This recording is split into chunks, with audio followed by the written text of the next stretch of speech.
Bien, doctora, unos 10 minutitos más, por favor, esperemos y vamos a comenzar en 10 minutitos exactos, ¿vale? Ahí puede ver que ya están entrando nuestros participantes, hasta ahora más de 87, entonces hay que esperar un momentito para que puedan seguir uniéndose. Listo, no hay problema.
Está llegando, ¿no?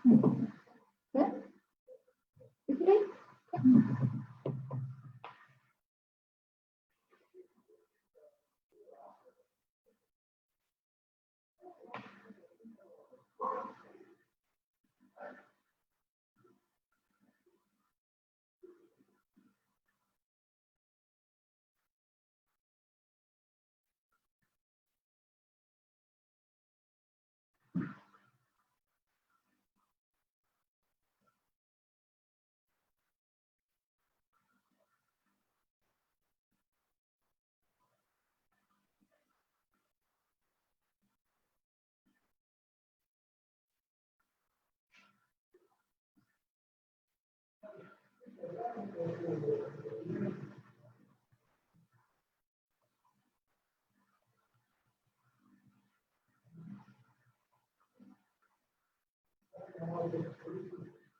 Bien, ¿qué tal? Muy buenas tardes con todos, queridos participantes. El día de hoy, viernes 10 de julio del 2020, vamos a iniciar con nuestra ponencia de asma. Vamos a darle un vistazo a las alergias por vía respiratoria. Entonces, para ello contamos con la presencia de la doctora Alicia Fernández, alergista e inmunóloga de la Universidad Nacional de Córdoba, Argentina, especialista en alergia e inmunología por la Universidad Nacional de Córdoba, Argentina, en la misma casa de estudios, y residencia profesional en el Centro de Investigación de Inmunopatología del Hospital San Roque, Córdoba. Además de contar con formación profesional y participar regularmente en congresos, convenciones y capacitaciones. Bien, también tiene un consultorio en el sanatorio privado de Río Cuarto y pues atiende en Buenos Aires, Río Cuarto, Córdoba, Argentina. Desde ahí nos está acompañando el día de hoy, pues contamos con su brillante presencia y ella nos va a explicar más de este tema. Entonces, por favor, doctora, la escuchamos. ¿Qué tal? Buenas tardes. Un gusto por haberme invitado. Les agradezco muchísimo. Bueno, el 8 de julio se conmemoró el Día Mundial de las Alergias a nivel del mundo y constituye una verdadera problemática las alergias a nivel mundial, ya que afecta a más de 250 millones de personas en el mundo. Mi tema va a ser el asma. El asma es una enfermedad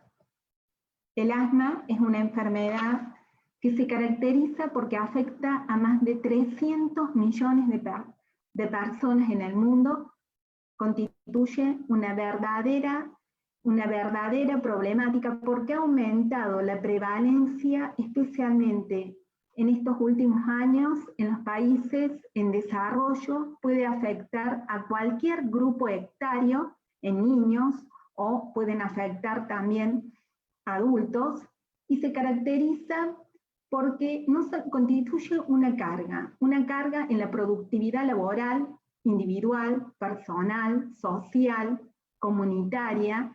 También afecta, puede alterar la vida familiar en el asma pediátrico y puede llegar a ser grave o fatal porque indudablemente puede causar la muerte del paciente y en pacientes jóvenes.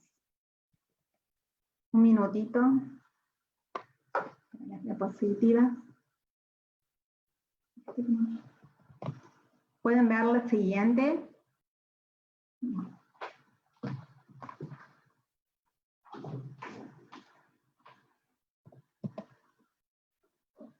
Un segundito.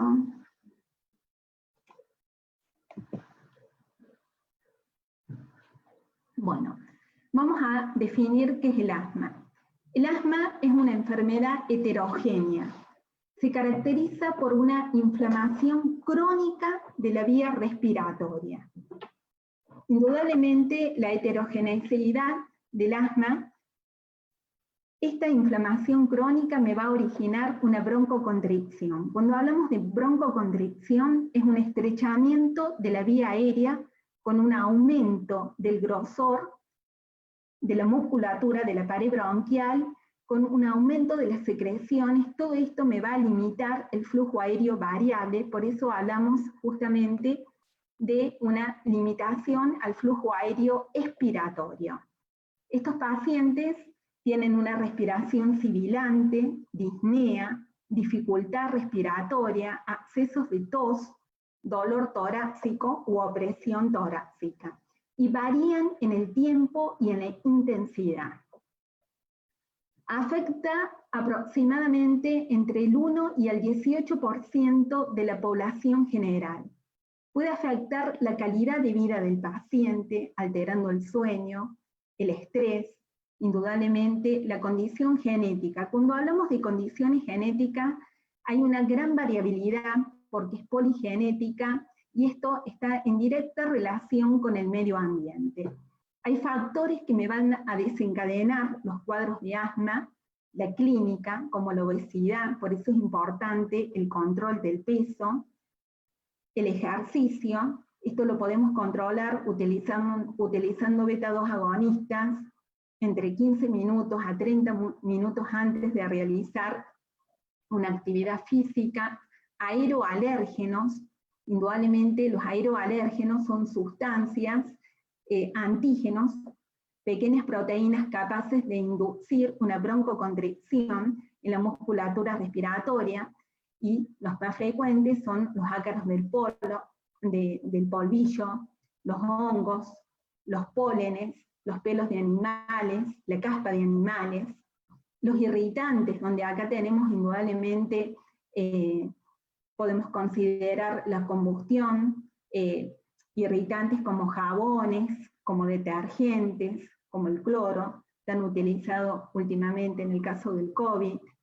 Consideremos también los cambios climáticos, considerando el aire frío, las infecciones virales, indudablemente que me van a desencadenar cuadros y episodios o crisis asmáticas, siendo los virus más frecuentes como el adenovirus, el influenza, el parainfluenza, el virus sincitial respiratorio.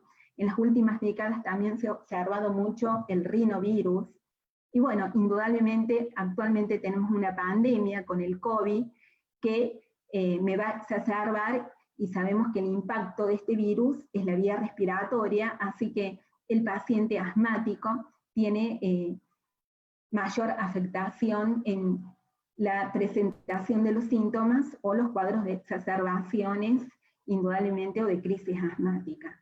Consideremos también la contaminación ambiental, la combustión de los autos, los motores diésel, los gases tóxicos, los químicos, en las construcciones muchas veces se utilizan el formaldehído, la emanación de los mismos, todo esto me va a contribuir a desencadenar cuadros clínicos.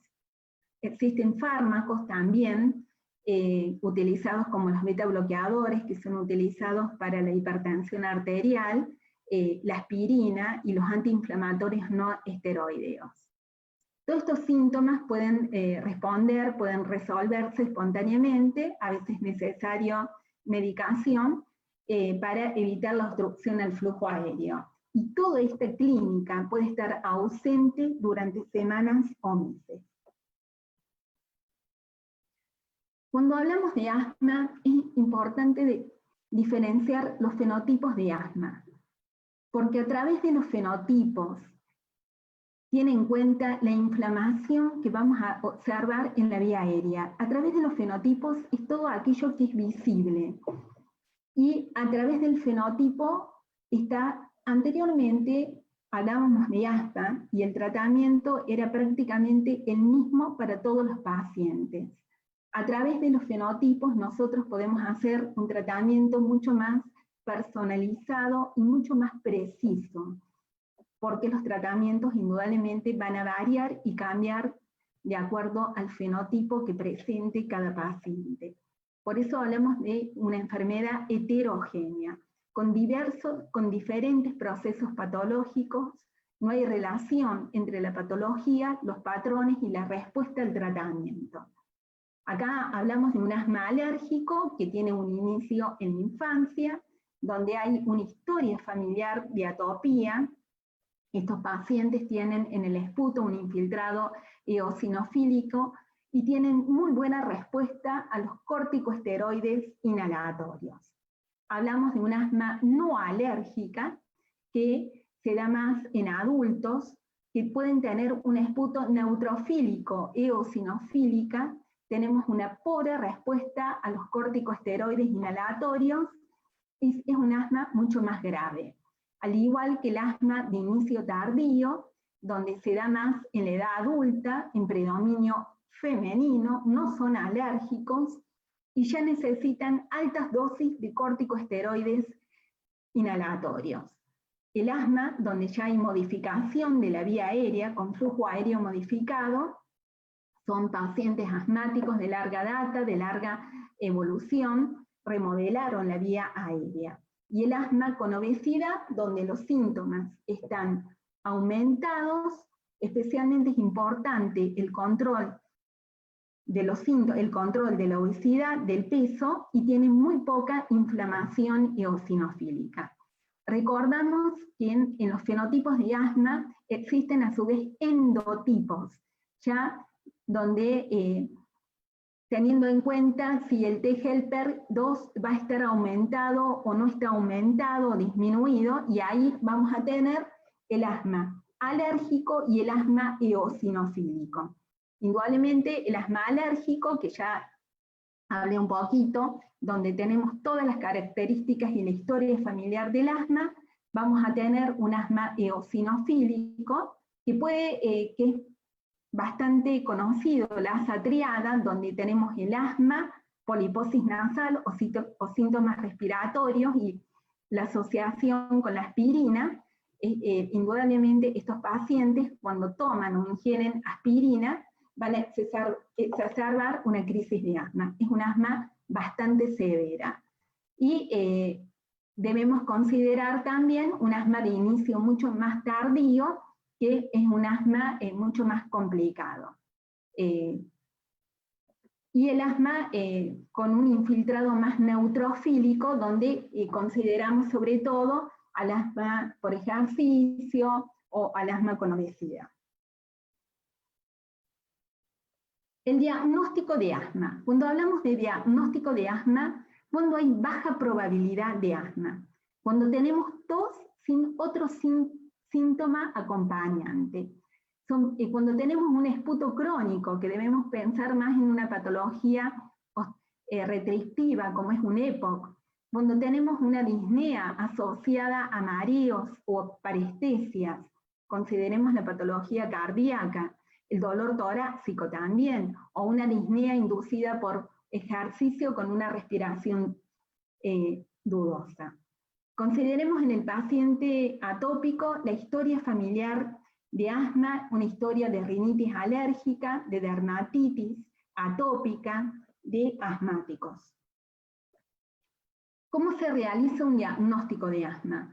El examen físico. Consideremos que las sibilancias son expiratorias. Pueden estar ausentes al momento de la exploración. Y cuando tenemos en una crisis un asma severo, el tórax puede estar silente. Los crepitantes o las sibilancias inspiratorias no van a ser sugestivas de asma. Hablamos recién de limitación variable al flujo expiratorio. La limitación variable al flujo expiratorio, es decir, la broncoconstricción que me produce el estrechamiento de la vía aérea bronquial, que puede ser normal o puede ser anormal aún en el mismo paciente. En menor control del asma, mayor variabilidad. Podemos tener una variabilidad que mejora o el deterioro de los síntomas pulmonares. Vemos que tenemos reversibilidad del bronquio, porque cuando hacemos las pruebas funcionales, las espirometrías, vemos una mejoría rápida del BET1 y del flujo expiratorio con el uso de los broncodilatadores, ya sea salbutamol 200 o 400 microgramos, o con utilizaciones de corticosteroides inhalados. Indudablemente podemos ver una disminución de la función pulmonar, ¿sí? En personas sanas, con infecciones virales o con un EPOC. Cuando vemos la mejoría de la función pulmonar, esto me ayuda a confirmar el diagnóstico de asma.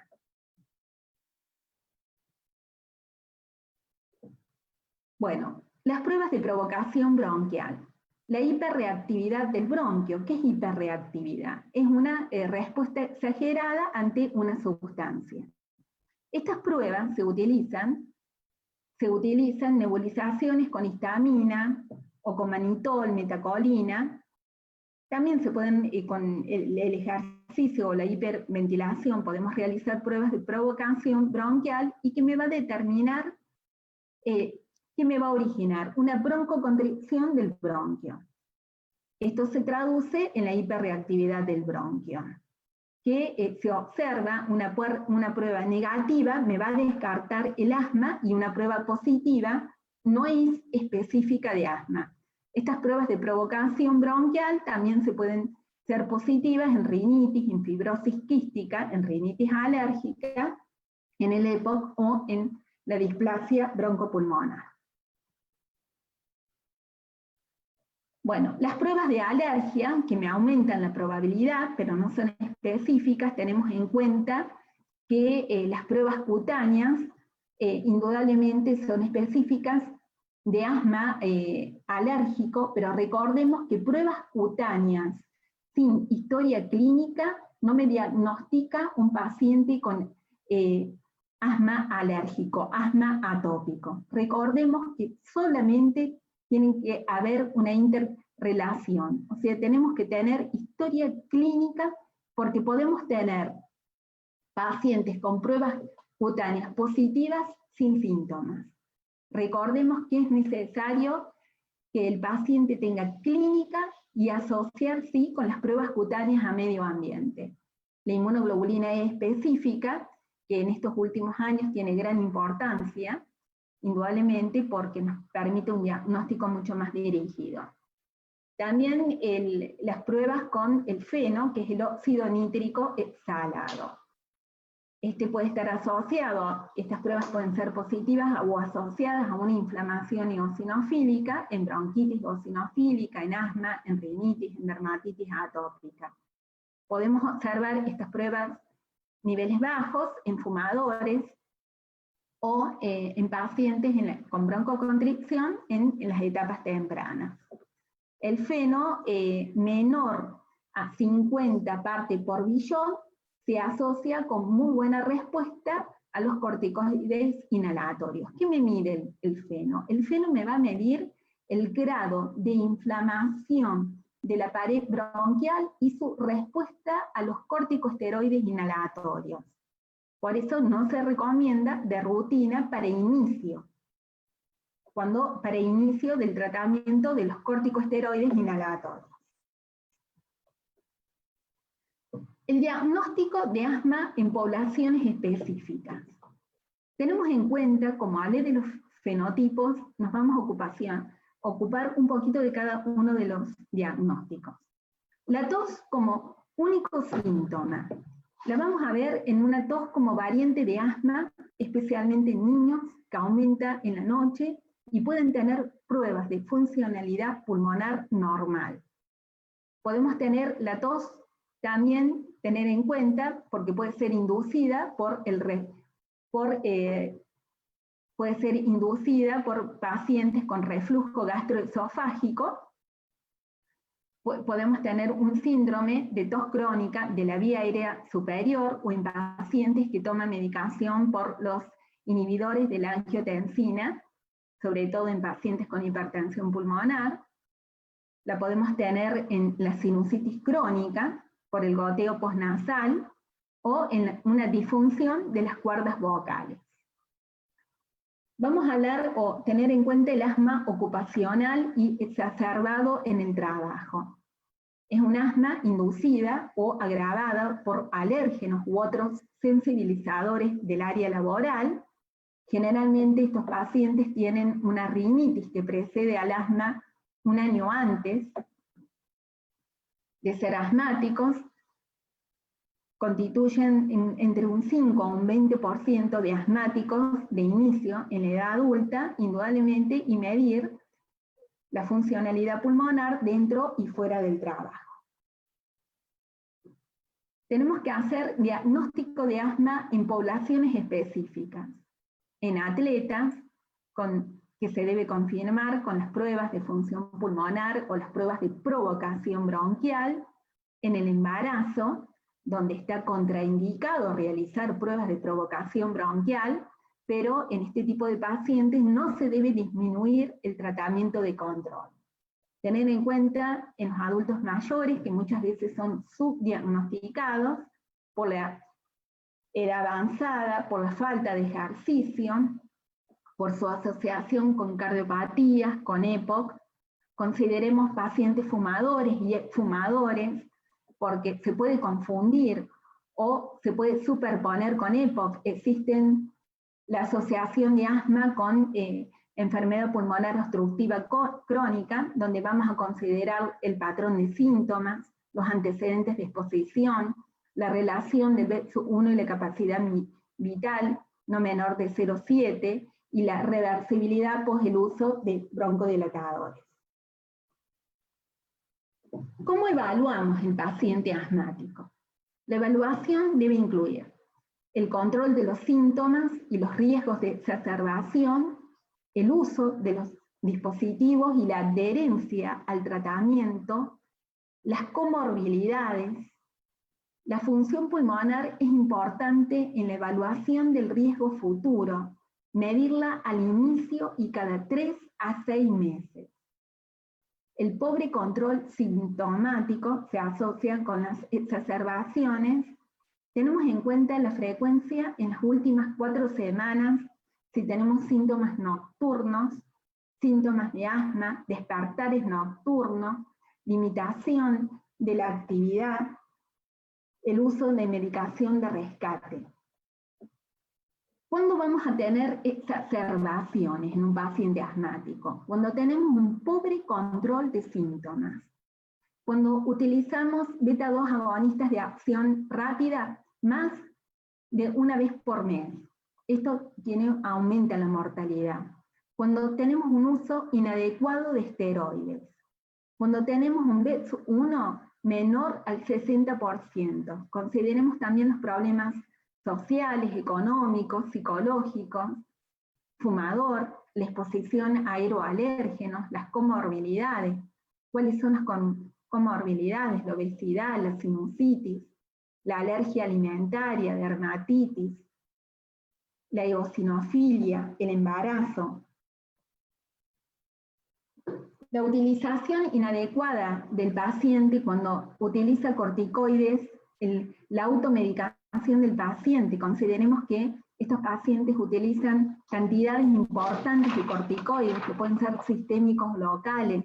Tengamos en cuenta los efectos adversos del mismo, y la utilización sistémica observando la equimosis, osteoporosis, cataratas, glaucoma, supresión adrenal, o locales como una candidiasis oral o disfonía. Tenemos que tener en cuenta los tratamientos de los factores de riesgo modificables. Tenemos en cuenta cuando presentan al menos una exacerbación, aumenta el riesgo de exacerbaciones en los próximos 12 meses. Tenemos que evitar el humo del tabaco, realizar actividad física, evitar la exposición laboral, evitar los medicamentos exacerbantes, evitar la exposición a aeroalérgenos y la vacunación justamente en las infecciones virales. Vamos a hablar un poquito de la fisiopatología, de la interacción entre la estructura y la función. Los cambios hasta 6 años después del cese de síntomas, podemos remodelar la vía aérea. Y cuando hay una remodelación de la vía aérea, ya estamos hablando de un asma más de difícil control. ¿Qué observamos en la remodelación de la vía aérea? La hipertrofia del músculo liso, la angiogénesis, el aumento de la vasculatura, un infiltrado ya celular crónico, la hiperplasia de las células de Goblet, el depósito de colágeno, el engrosamiento de la membrana basal y la disminución de la elasticidad de la pared bronquial. Indudablemente que el asma se caracteriza por la inflamación bronquial, y todo esto y su asociación con la hiperreactividad bronquial, indudablemente. Y las interacciones también que existen, porque también en el asma puede haber el rol que tiene la inflamación nasal, el rol del epitelio, de las células inflamatorias, porque cuando tenemos el predominio neutrofílico, es un predominio viral, tiene una mayor incidencia de mayor gravedad del asma. Si tenemos eosinófilos, la relación con la atopía, la obstrucción de la vía aérea, la hiperreactividad de la vía aérea, indudablemente, y las infecciones virales que me van a inducir la inflamación. Bueno, cuando hablamos de un asma alérgico tenemos que tener en cuenta los factores de riesgos más importantes, la dermatitis atópica, la alergia alimentaria, determinar la inmunoglobulina E específica en los niños de alto riesgo. Esta se debe repetir, esta inmunoglobulina, hasta la adolescencia en caso de resultados negativos. Debemos incluir en el tratamiento, evitar la exposición a los aeroalérgenos, porque indudablemente la exposición me causa sensibilización y más inflamación. Las mascotas tardan hasta 6 meses en reducir los niveles alergénicos. La medicación, los programas de educación y la inmunoterapia específica. Es importante señalar que todos los pacientes alérgicos deben estar capacitados en habilidades esenciales, en el automanejo, en el control. Debemos informar al paciente, dar información sobre el uso del inhalador, la adherencia, el tratamiento, dar planes por escrito, monitorear los síntomas, el pico flujo y realizar una revisión médica regular.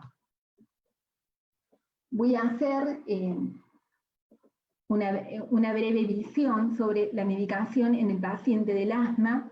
Cuando hablamos de los corticosteroides inhalados, generalmente los más utilizados, beclometasona, budesonide, ciclizonide, fluticasona, mometasona, triamcinolona.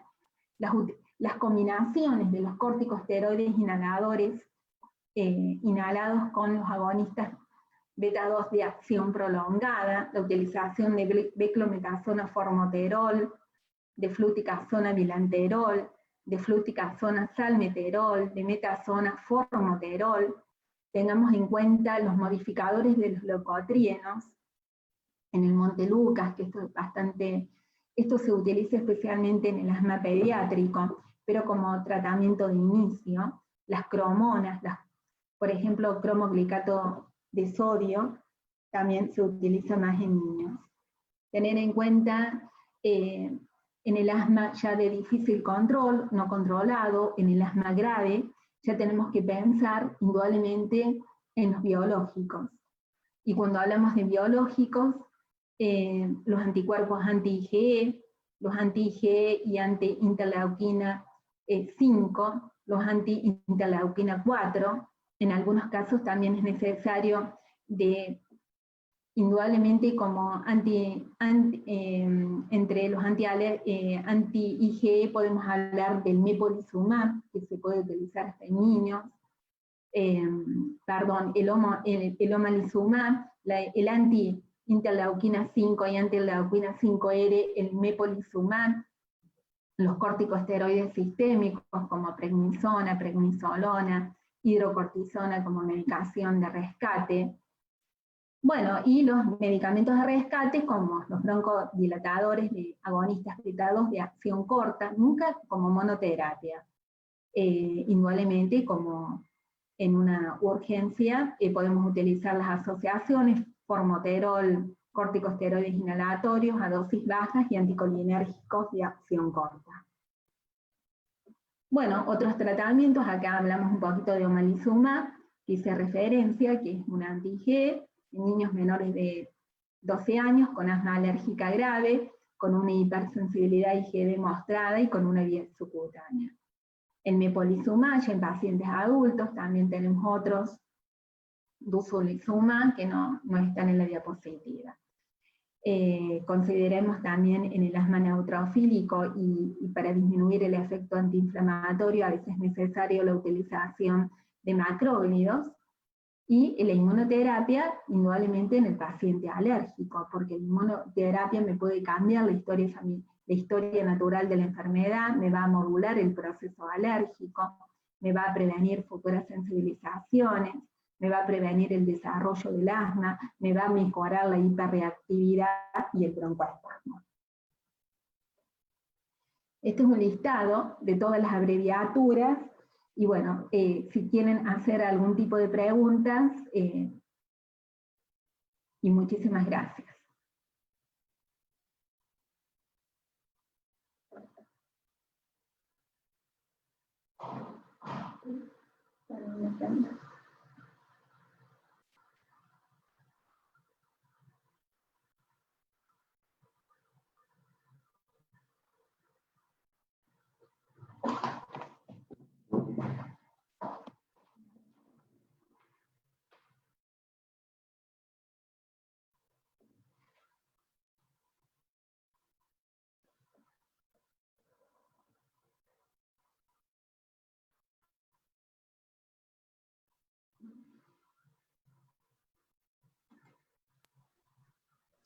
Doctora. Sí. Ahora los escucho. Listo, genial. Entonces, ¿le parece si continuamos con algunas preguntitas? Sí, por eso estoy a la espera de sus preguntas. Bien, listo. Chicos, por favor, les pedimos que si tienen alguna consulta, duda para la doctora Fernández, lo puedan hacer por el chat para que ella los pueda leer o yo se los pueda leer y pueda resolverles la dudita. Entonces, perdón. Sí.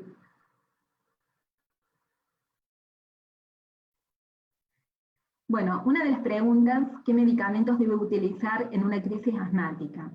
Es decir, el manejo que debo realizar. Indudablemente, en una crisis asmática, donde generalmente la medicación va a ser además de determinar cuándo estamos en una crisis asmática, teniendo en cuenta una respiración ya superior a 30 respiraciones por minuto, tener en cuenta la frecuencia del pulso, si supera los 120 latidos, tener en cuenta el porcentaje de la saturación de oxígeno, si ya tenemos una saturación al 90%. A veces en un paciente grave es necesario la oxigenación la intubación, en algunos casos, para no llegar a tanto, generalmente la utilización de la hidrocortisona, 500 miligramos por vía endovenosa, es la que más se utiliza.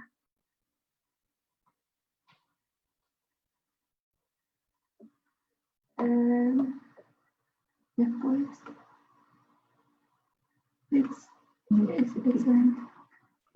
Bien. ¿De qué medicamentos? Aquí tenemos otra, doctora. Sí. Dice, ¿qué medicamento? El En la rescate sería medicación, salbutamol. sí, en la medicación de rescate, pero nunca como monoterapia. Indudablemente siempre se hace el salbutamol de rescate.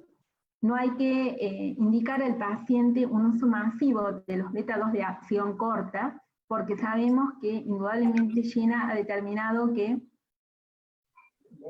esta medicación, el uso masivo de las medicaciones de los beta-2 de acción corta, como el salbutamol, con el tiempo puede aumentar las exacerbaciones y las crisis de asma, pero sí, indudablemente se utiliza esa como medicación de rescate. Por eso siempre es importante cuando nosotros realizamos un tratamiento, la utilización de corticosteroides inhalatorios.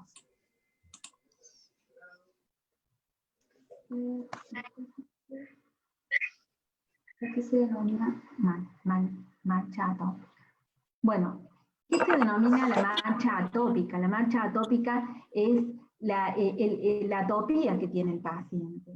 Y tenemos en cuenta la marcha atópica, es decir, toda la cascada que me produce la respuesta inmunitaria, porque sabemos que en un paciente alérgico hay una inflamación de la vía aérea y esto está desencadenada especialmente por los linfocitos T helper 2, que yo no hablé prácticamente, pero indudablemente estimulación de las interleuquinas, de la 4, de la 5, de la 13, y esto es la atopía que se llama en general, que la vamos a ver en el asma, la vamos a ver en la dermatitis atópica, la vamos a ver en la rinitis alérgica, en las alergias por alimentos. Doctora, también nos preguntan, ¿las personas asmáticas son consideradas de alto riesgo para la enfermedad de COVID? ¿Y cómo varía el tratamiento para un paciente asmático con COVID? Indudablemente, cualquier tipo de infección en la vía aérea me aumenta o me va a desencadenar los síntomas de las crisis asmáticas o de la patología asmática. Indudablemente sí, es de mayor riesgo el paciente asmático para la patología del COVID. Y con respecto al tratamiento, necesitamos que el paciente tenga mucho más adhesión, mucho más control con el tratamiento habitual. Indudablemente controlar también, realizar espirometrías o el control con el pico flujo y también el control personal del paciente. El paciente se conoce su clínica, conoce sus síntomas. Listo, doctora. Nos dicen, ¿podría explicar de nuevo sobre los tratamientos, por favor? Bueno, en general, los tratamientos, cuando hablamos de tratamientos, primeramente determinar el fenotipo. En un paciente alérgico, como dije anteriormente, haciendo un breve resumen, tener en cuenta los factores desencadenantes, los aeroalérgenos, y considerando también las comorbilidades que tiene, y realizar ya un tratamiento de inmunoterapia específica, que generalmente tiene muy buena respuesta. A veces es necesario también asociar con corticosteroides inhalatorios o los LABA, que los LABA es la asociación de los corticoides con los beta-2 agonistas de acción prolongada, como sería la asociación, por ejemplo, de una fluticasona salmeterol, fluticasona dilanterol, bueno.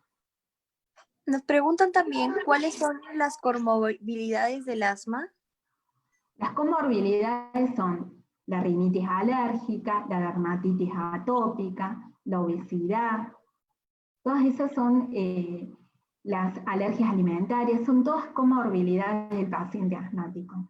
El paciente fumador, el paciente, ya son comorbilidades. Nos dicen, buenas tardes. Una pregunta. Yo soy asmática desde muy pequeña. Mi tratamiento es de salbutamol, el Ceretide y el Montelukast. Ahora me encuentro embarazada. ¿El seguir tomándolos afectaría a mi bebé? Ya que mi neumólogo me dijo que normal. ¿Qué es lo que usted me recomendaría? No, yo le recomendaría que continúe igual su tratamiento. De la misma forma, porque indudablemente cuando la paciente esté embarazada, tenemos que justamente ratificar e insistir en continuar con los tratamientos que me controlan los síntomas. Bien. Vaporizaciones en asma, recomendados y su somático, ¿por qué el retiro? Indudablemente las nebulizaciones son recomendadas, sobre todo en el asma infantil. En el asma adulto actualmente ya vienen inhaladores que realmente han podido suplantarla, pero siempre la fluidificación de la vía aérea es importante. Bien, doctora. La última pregunta ya para concluir. Dicen, saludos desde Nicaragua. En caso de asma casi fatal, ¿podemos utilizar los mismos fármacos de rescate? Sí, pero en el asma fatal, sí, indudablemente no hay que llegar, en el asma fatal la utilización de la medicación de rescate prácticamente no, como ya hay una remodelación de la vía aérea, no va a tener mucha eficacia. Indudablemente yo recomiendo una atención hospitalaria urgente. Recordemos que el asma es bastante frecuente, es grave, potencialmente mortal, así que indudablemente la asistencia en los centros de salud es lo más recomendable. Bien, doctora Fernández, pues esas serían nuestras preguntas. Agradecemos su tiempo y el apoyo que nos ha brindado. Muchas gracias por estar aquí con nosotros, por compartir sus conocimientos. La verdad es que ha sido bastante dinámico, bastante rápido y se le ha podido entender muy bien. Es algo bonito que nos haya acompañado desde Argentina, que bueno, por allá es ya más de noche. Aquí todavía vamos de tarde y esperamos contar con su participación para otra oportunidad. Ha sido un éxito tenerla con nosotros, ha habido bastantes participantes y pues hasta una nueva ponencia. Bueno, les agradezco a todos ustedes. Recuerden que el tratamiento del paciente asmático es un tratamiento preciso y muy personalizado. No es un tratamiento global, no existe un tratamiento único. Determinen los fenotipos para poder realizar el tratamiento adecuado. Muchísimas gracias. Gracias a usted, doctora, que tenga muy linda noche y ya pues hasta la nueva oportunidad que nos estaremos viendo. Cuídese mucho y saludos desde Perú hasta Argentina. Gracias, igualmente, y gracias a todos ustedes. Listo, chicos, entonces sí nos quedamos con ustedes para darles la explicación acerca del post-test.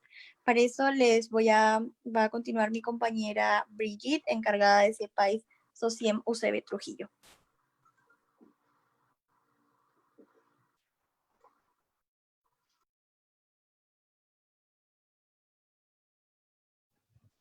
Bueno chicos, buenas tardes. Tanto por el chat de Zoom como el chat de Facebook, se les va a enviar el link del post-test. Van a tener 10 minutos para poder desarrollarlo. La nota mínima aprobatoria es de 14 y cualquier duda vamos a dejar unos 5 minutos aún la transmisión tanto por Zoom y por Facebook para poder aclararlas.